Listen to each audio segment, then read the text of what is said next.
तुरंत नींद उसकी खुल जाती है। विद्यार्थी को अल्पाहारी होना चाहिए, सदाचारी होना चाहिए, उसका नैतिक चरित्र अच्छा हो। ये 5 लक्षण अगर आपके अंदर हैं तो आप विद्यार्थी हो, नहीं तो आप विद्यार्थी नहीं हो, सुखार्थी। अब सुखार्थी है तो उसको साहब ने कह दिया सुखार्थी को विद्या नहीं है। सुखार्थी व त्यजेत विद्या, विद्यार्थी त्यजेत सुखम। सुखार्थी कुतो विद्या और विद्यार्थी कुतो सुखम। हम सुख की चाह बहुत रखते हैं। आज के समय में विद्यार्थी भटकाव की ओर है। मैं पीछे एक लाइन देख रहा था, लिखा हुआ शिक्षक कभी साधारण नहीं होता, निर्माण और प्रलय उसकी गोद में पलते हैं। तेज करने के बाद में पूछता है अब मुझे क्या करना चाहिए। जबकि मैं ऐसा मानता हूं कि आप सबको इसी विद्यालय के शिक्षकों से पूछना चाहिए कि हमें क्या करना चाहिए। क्योंकि आपको अगर सबसे ज्यादा कोई जानता है, आपकी कैपेसिटी अगर सबसे ज्यादा कोई जानता है तो यहाँ के शिक्षक जानते हैं। आप इनको नहीं पूछते हो, आप हमारे को पूछोगे, या फिर ये माताएं बहनें या फिर ये अभिभावक जन अपने बच्चे को हमारे पास लाएंगे नहीं, खुद आ जाएंगे। मैं एक प्रोफेसर साहब की कहानी सुनाऊं। एक प्रोफेसर साहब थे साइंस के, उन्होंने अपने बेटे को 12वीं तक पढ़ाया, उसके बाद में कॉलेज भी पढ़ाया। कॉलेज पढ़ाने के बाद में कहा कि बेटा अब तुम्हें क्या करना है तुम कर लीजिए। तो उन्होंने कभी आरएस का फॉर्म भरा तो कभी आईएएस का भरा, कभी और कोई प्रतियोगी परीक्षाओं की तैयारी करने की कोशिश की, कभी प्री का एग्जाम दिया तो कभी मेंस का नहीं दिया, कभी एग्जाम ही नहीं दिया, कभी ये तय नहीं कर पाए कि मुझे तैयारी करनी नहीं करनी। प्रोफेसर साहब बहुत टेंशन में रहने लगे।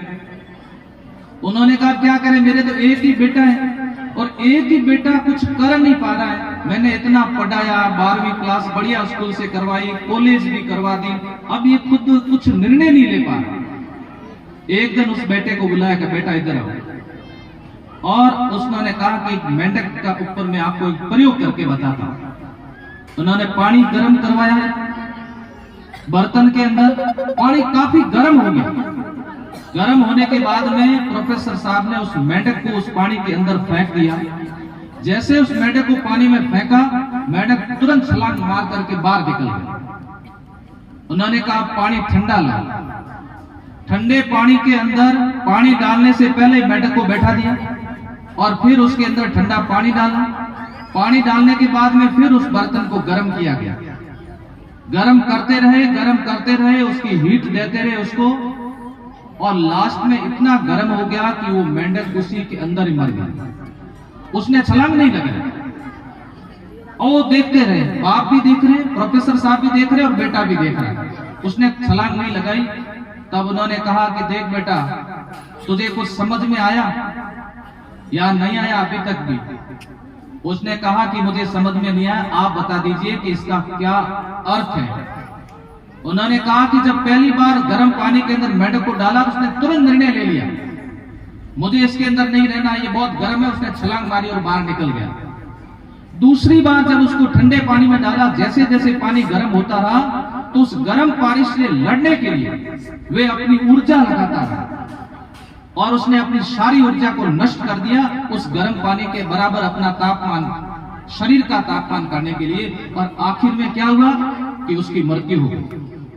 और आज ये स्थिति किसकी हो रही है? कोटा में ये स्थिति हो रही है।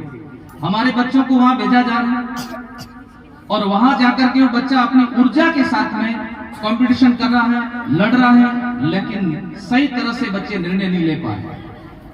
बहुत जरूरी है कि हमें निर्णय लेना है। इस विद्यालय के शिक्षक गण, उनसे पूछ करके आप बेहतरीन तरीके से एक अच्छा अपना निर्णय ले सकते हैं कि 12वीं करने के बाद में हमें क्या करना है। आजकल ऑनलाइन का जमाना है, आपको कहीं जाने की आवश्यकता नहीं है। घर पर बैठ करके विद्यार्थी के कुछ गुण हैं, उनके अनुसार आप तैयारी कर सकते हैं। कुछ समय बाद आपने देखा होगा विद्यार्थी सफलता अपने लक्ष्य तक नहीं बढ़ते हैं। मुझे ऐसे बहुत सारे आईएएस आईपीएस के बारे में जानकारी है जिनको बाई ग्रेस पास थे और आज वो आईएएस आईपीएस बन चुके हैं। क्यों? असफलता एक चुनौती, इसे स्वीकार करो तुम, क्या कमी रह गई देखो और सुधारो, नींद चैन को त्यागो तुम, संघर्ष का मैदान छोड़ करके मत भागो तुम, कुछ किए बिना जय जयकार नहीं, उतरने वालों की कभी हार नहीं होती, कोशिश करने वालों की कभी हार नहीं। निरंतर कोशिश करिएगा, अनुशासन में रहिएगा लगातार मेहनत करिएगा। मुझे पता है कि यहाँ जो मंचासीन अतिथि हैं वो मेरे से अच्छी बातें आपको बताएंगे।